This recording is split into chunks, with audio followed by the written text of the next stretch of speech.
Созвездие успеха вновь зажглось для учеников Амгинской школы номер 2. Там прошла вторая церемония вручения наград по итогам учебного года. Всего победу в номинациях одержали более 200 школьников. Подробности в материале наших корреспондентов.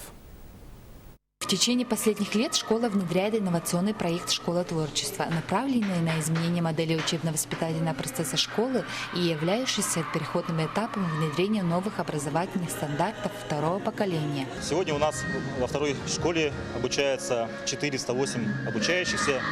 И более половины ребят сегодня было представлено к различным наградам. В этот день чествовали самых лучших, талантливых и самых активных учеников школы.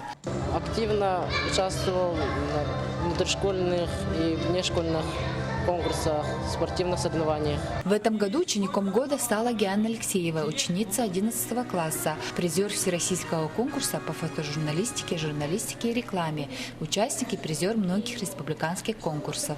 Для меня это вообще неожиданно. Так я думала, что, конечно же, в нашей школе есть более достойные дети для этой номинации. Для меня это был полным сюрпризом, то, что я его получила. Также в этот день вручали номинации, грамоты по итогам учебного года лучшим учителям, которые показали высокие результаты. Ирина Гольдерова, Михаил Мшанов, НВК Саха-Амгар.